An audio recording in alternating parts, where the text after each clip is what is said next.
you mentioned ethical questions. So the question is, who owns the data, and then how to get access to samples then? That's a tricky one. We're still formulating guidelines. So in terms of what international guidelines are there, you know, there's the American College of Medical Geneticists. So, but there are forums out there that are still formulating guidelines of how we use data and what we can report and what we can't report. So where other areas are very kind of heavily directed by guidelines that have been, so for example, what you can report by microarrays or what you can report by cytogenetics, kind of very strictly governed by guidelines. This area is still a little bit open, and that is one of the challenges that we have as a diagnostics company. And to be honest, it's something that I've had in my kind of previous career in molecular work of where do you stop at reporting something that can potentially be actionable? And that's the key word for us, you know, what is actionable? So a lot of the information that we talked about today in the different omics, this is great. And absolutely, we want to, you know, keep an eye on what is happening, but at the moment, it is not actionable by a clinician. It's not something that a clinical geneticist or a counselor could sit with a patient and say, you know, you've got this, or you have a high risk of this. So that's kind of, I would say, our main ethical challenge.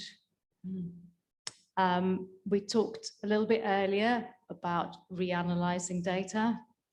That's going to be another challenge for us, because if something then becomes actionable, so say we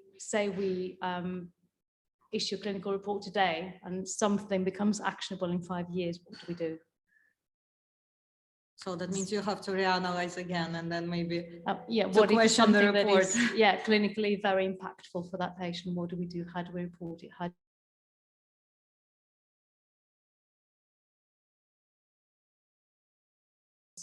I mean, and then once their data is in the public domain, at what point do that data not belonging to them, even though it's still their health data?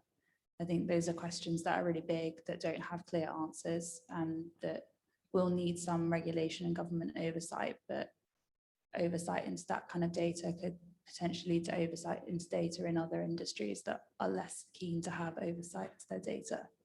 But that can create completely kind of different outcome, isn't it? Because say if patients have passed away, or for instance, they don't want to be involved in the study anymore for whatever reason, and vice versa, there is a next sort of, let's say, generation of potential volunteers who would like to be involved, we can get completely different results. Or if the patient has passed away, it's not a problem.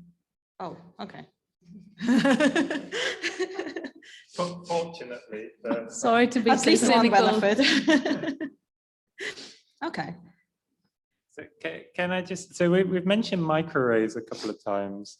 Like, it's only 10 years or so that we've been really sequencing, like not just using, I would like my first postdoc position, I was doing microarrays, like, and now it would just be RNA sequencing without any. I did single cell RNA sequencing in my undergrad project, so.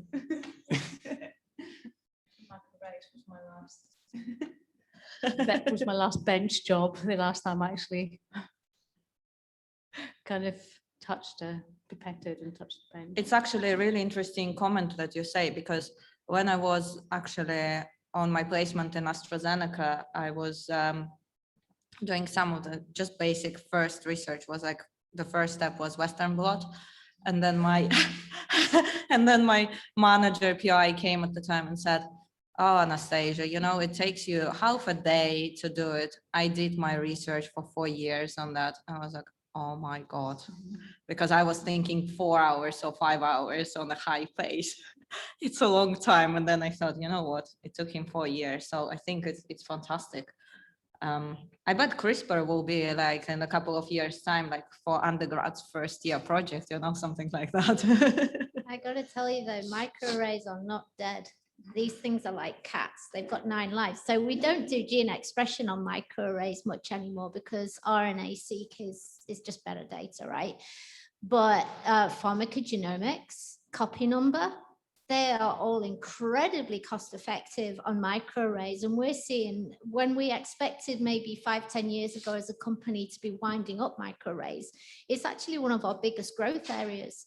Agribusiness, which isn't part of today's forum, but that's huge. It's really taking off. Genotyping livestock and plants is absolutely massive. So microarrays are definitely not dead and gone. I just banged on about sequencing today just because of the subject of the Sorry, forum. can I actually ask, does it mean that in the future we can say you want this type of banana or this type of tomato, and then they will make it based on the sequencing? Yeah, Ooh. that's a qualified yes. That would be an expensive shopping then. Yeah, probably.